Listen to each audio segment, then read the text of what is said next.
நல்ல மொறுமொறுப்பா காரசாரமா சூப்பரான டேஸ்ட்டில் பொட்டேட்டோ ஃப்ரை எப்படி செய்யலாம் அப்படின்னு தான் நம்ம இன்னைக்கு பார்க்க போகிறோம். இப்போ வாங்க ரொம்பலாம் டைம் வேஸ்ட் பண்ணாமல் அந்த சூப்பரான டேஸ்டான பொட்டேட்டோ ஃப்ரை எப்படி செய்யலாம் அப்படிங்கிறத நம்ம வீடியோக்குள்ள போய் பார்க்கலாம். வெல்கம் டு சாச்சி சமையல். ஃபர்ஸ்ட் நான் இன்னைக்கு பார்த்தீங்கன்னா ஒரு 2லேருந்து 3 கிட்ட மீடியம் சைஸ் அளவு உருளைக்கிழங்கு எடுத்து அது மேலே உள்ள தொலியெல்லாம் நல்லா சீவிட்டு இந்த ஷேப்பில் கட் பண்ணி வச்சிருக்கேன். கட் பண்ணி தனியாக வைக்காம தண்ணியில் போட்டு வைங்க, அப்போ தான் கருத்து போகாமல் இருக்கும். இப்போ இதை வேக வச்சிடலாம். அதுக்கு ஒரு பாத்திரத்துல ஒரு 2 கிளாஸ் அளவுக்கு தண்ணி ஊற்றி வச்சிருக்கேன். அந்த தண்ணி கூடவே ஒரு 2 ஸ்பூன் அளவுக்கு உப்பு போட்டுக்கலாம். அடுத்ததான் நம்ம கட் பண்ணி வச்சிருக்கிற உருளைக்கிழங்கையும் அதில் எடுத்து போட்டு நல்லா மிக்ஸ் பண்ணி விட்டுட்டு ஒரு 10 to 15 நிமிஷம் கழிச்சு பாருங்க, அதுல இருந்து நல்லா கொதி எழும்பி உருளைக்கிழங்கு ஓரளவுக்கு நல்லா வெந்து வந்திருக்கும். இந்த டைம்ல இதில் உள்ள தண்ணி எல்லாம் வடிச்சிட்டு உருளைக்கிழங்க தனி ஒரு பாத்திரத்துல போட்டுக்கலாம். அடுத்ததா அதே உருளைக்கிழங்குல ஒரு 1/2 ஸ்பூன் அளவுக்கு மஞ்சள் தூள் சேர்த்துக்கலாம்.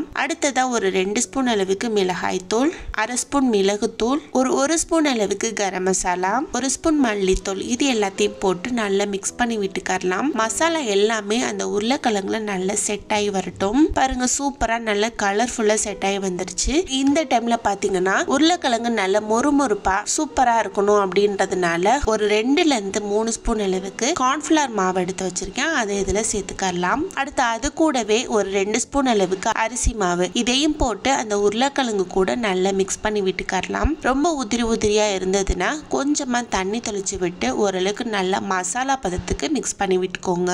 இப்ப பாருங்க, இது எல்லாமே சேர்ந்து சூப்பரா நல்லா மிக்ஸ் ஆகி வந்துருச்சு. கடைசியா ஒண்ணு போட மறந்துட்டோம். அது என்ன அப்படின்னு பாத்தீங்கன்னா இஞ்சி பூண்டு விழுதோ ஒரு 1/2 ஸ்பூன் அளவுக்கு எண்ணெயும் சேர்த்துக்கோங்க. இதை ஃபர்ஸ்டே சேர்த்துருக்கணும், நான் மறந்துட்டேன். கண்டிப்பா நீங்க சேர்த்து பண்ணிக்கோங்க. இப்போ இந்த இஞ்சி பூண்டு விழுதையும் அது கூட சேர்த்து நல்லா மிக்ஸ் பண்ணி விட்டுட்டு ஒரு 10 நிமிஷத்துக்கிட்ட நல்லா ஊற வச்சிடலாம். மசாலா எல்லாம் அந்த உருளைக்கிழங்குல நல்லா செட் ஆகட்டும். ஒரு 10 நிமிஷம் கழிச்சு இதை நல்லா நம்ம பொரிச்சு எடுத்துடலாம். அதுக்கு கடாயில எண்ணெய் ஊற்றி நல்லா காய வச்சிருக்கேன். இந்த டைம்ல இந்த உருளைக்கிழங்கை எடுத்து செப்பரேட்டா போட்டுக்கோங்க. ரொம்ப சூப்பரான டேஸ்ட்ல இருக்கும். குழந்தைங்களுக்குலாம் செஞ்சு கொடுத்தீங்கன்னா ரொம்ப விரும்பி சாப்பிடுவாங்க. ஸ்கூலுக்கு போகும்போது இல்லைன்னா அவங்களுக்கு பிடிக்காத சாப்பாடு இருக்கும்போது இந்த மாதிரி சைடு செஞ்சு கொடுத்தா ரொம்ப விரும்பி சாப்பிடுவாங்க, நல்லாவும் சாப்பிடுவாங்க. பாருங்க, நம்ம போட்ட உருளைக்கிழங்கு பாதி அளவுக்கு நல்லா வெந்து வந்துருச்சு. கரண்டி வச்சு ஓரளவுக்கு நல்லா மிக்ஸ் பண்ணி விடுங்க. இந்த மாதிரி போட்டு பொரிக்கும் போது ஓரளவுக்கு நல்ல மீடியம் ஃப்ளேம் இல்லைன்னா சிம்ல வச்சு பண்ணுங்க. அப்பதான் மசாலா நல்லா செட் ஆகி